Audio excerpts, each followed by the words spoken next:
Tervehdys ystävät ja tervetuloa meidän saunaan. Nyt voitaisiin tehdä video sellaisista ominaisuuksista, mistä tulee hyvä sauna. Saunahan on suomalaisille se pyhin paikka, missä on iät ja ajat synnytty ja mihin on sitten periaatteessa menty kuolemaan tai ruumiit on sitten aikanaan pesty. Meillä on tässä pihassa tällainen noin 90 vuotta vanha saunarakennus ja tää on nyt 3. sauna, minkä mä oon rakentanut, että sen kokeneempien saunan rakentajana on, mutta työn puolesta on nähnyt tuhansia saunoja ja suunnitellut niihin muun muassa ilmanvaihtoa. Niin jonkun verran on otantaa noista sauna-asioista.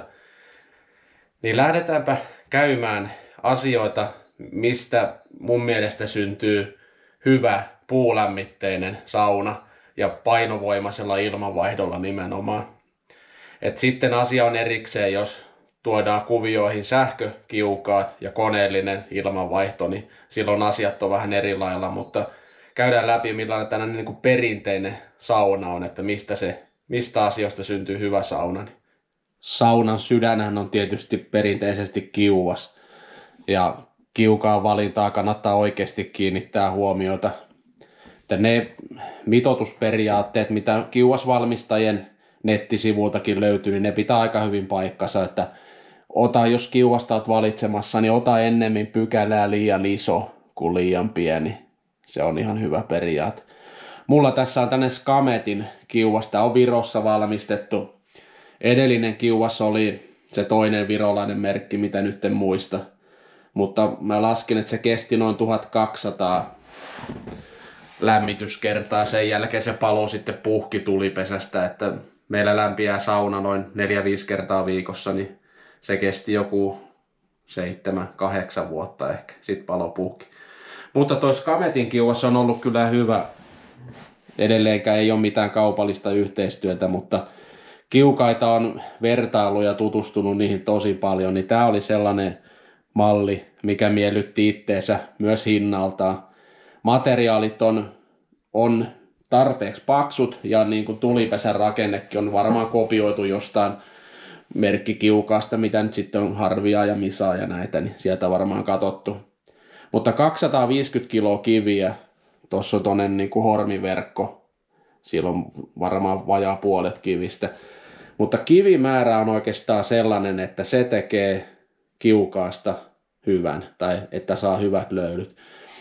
Mä itse tykkään sillä, että meillä on ehkä joku 50 astetta vaan tällä saunassa lämmintä kun tullaan, mutta ei tarvi oikeasti sen kuumempi olla, koska tuo kivimäärä takaa sen, että siihen saa kyllä niin paljon heittää vettä ilman, että ne kivet siitä jäätyy, koska se kivimäärä on niin iso, niin silloin tulee tosi lepposat löylyt ja mullakin on 3 pientä lasta, niin nekin pystyy olemaan löylyssä kohtuu pitkään. Niin jos ette ole ennen koittanut vähän matalampaa löylyä, niin antakaapa mahdollisuus. Koittakaa kerrankin, että ette lämmitä ihan niin kuumaksi saunaa ja reilusti vaan vettä, niin voitte yllättyä.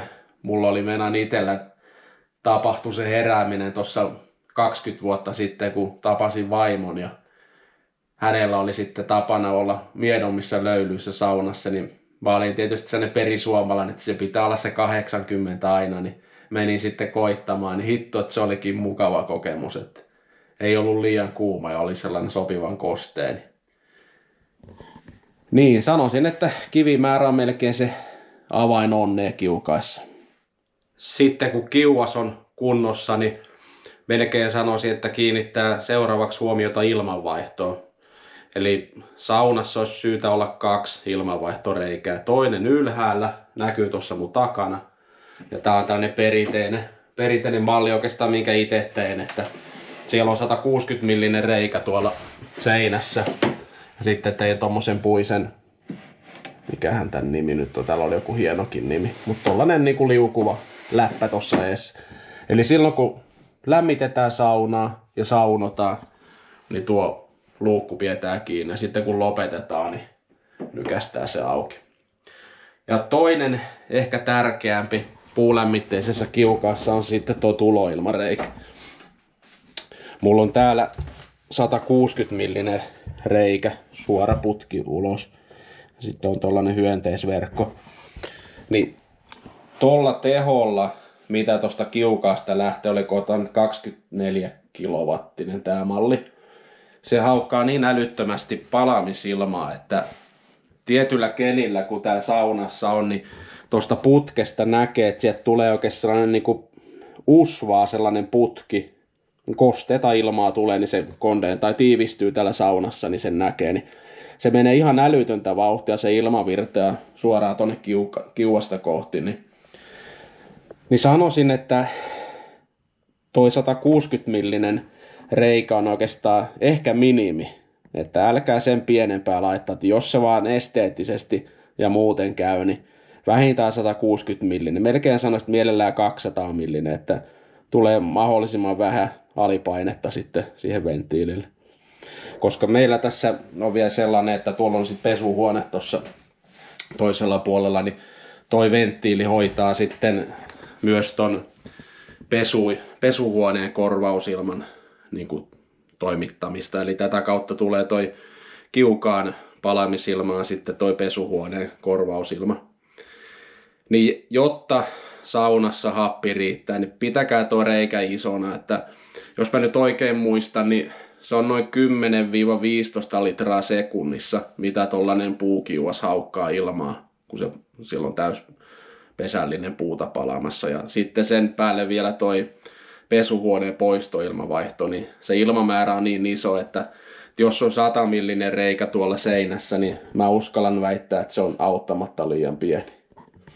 Ja olen ollut paljon semmossakin saunoissa, missä ei ole korvausilmareikää ollenkaan, niin se on oikeasti sellainen, että kyllä siellä rupeaa väsyttämään, siellä rupeaa happi loppumaan, niin se ei ole kauhean mukava kokemus.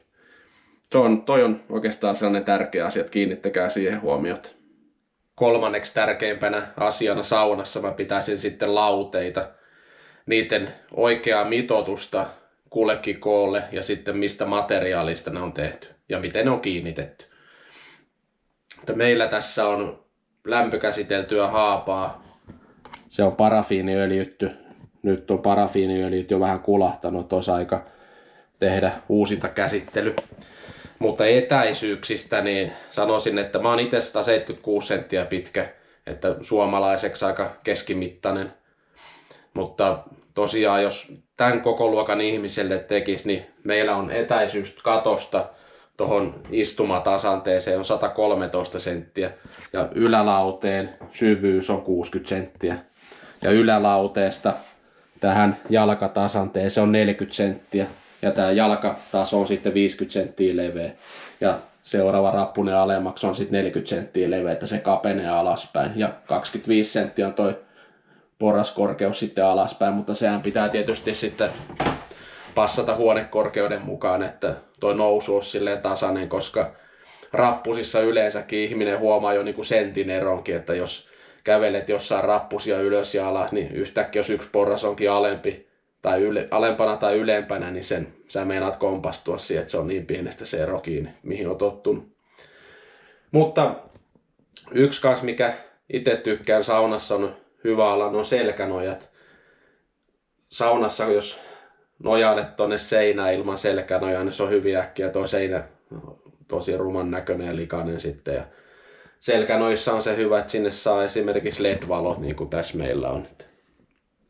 Ja sitten valaistuksesta muutenkin, niin tuossa on sitten jalkatasolla on sitten tuolla lauteen alla on toiset LED-valot. Ja lauteissa oikeastaan sellainen on hyvä periaate, että ne olisi hyvä olla irrotettavissa. Eli meilläkin on jokainen tavallaan taso lähtee irti, että ne on sitten hyvin pestävissä, koska vaikka miten käyt suihkussa ja pesulla ennen saunaakin, niin ihosta aina irtoaa kaikkea, niin kyllä se on äkkiä sellainen, siinä tulee hajuhaittaa ja sitten ne lauteiden käyttöikä kärsii. Niin tehkää ne istuintasot ja nuo jalkatasot irrotettavaksi, ne on hyvä tuossa saippualla sitten pestä mäntysuovalla.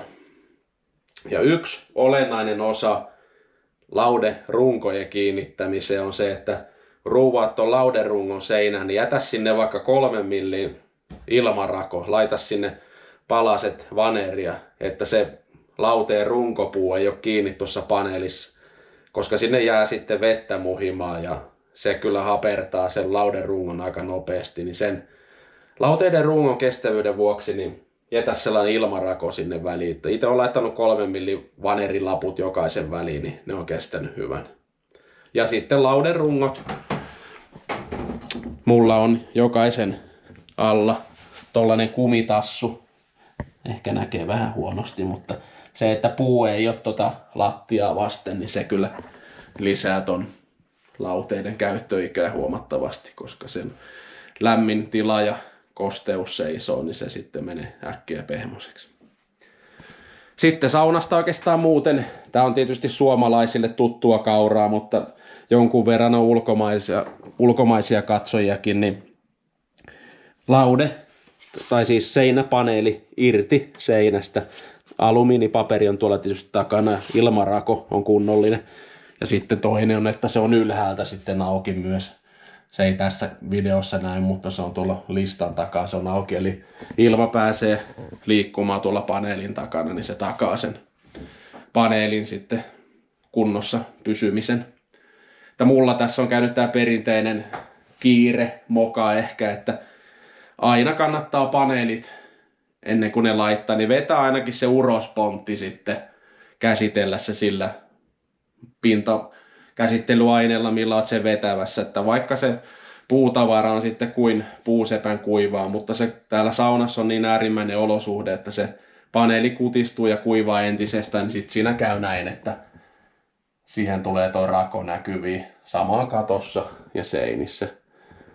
Mutta edelleen kun on tällainen omassa käytössä sauna, niin mua se ei ole häirinnyt, mutta jos toiselle tekisi, niin asia olisi eri. Tää tuli silloin muuttovaiheessa, oli oikeastaan pakko tehdä nopeasti, niin se oikeastaan saneli tämän ratkaisun sitten, että siinä nyt kävi niin kuin kävi. Tämä videon tarkoitus ei ollut olla mikään opetusvideo, vaan lähinnä jakaa omia kokemuksia, mitä on havainnut toimivaksi tällaisessa ulkosaunassa ja etenkin puulämmitteisessä. Kanavalla on aika paljon ulkomaisia katsoja, niin ajattelin, että heille voisi tulla jotain vinkkiä näistä asioista, mitä kävin läpi, että omissa projekteissaan voisitte käyttää.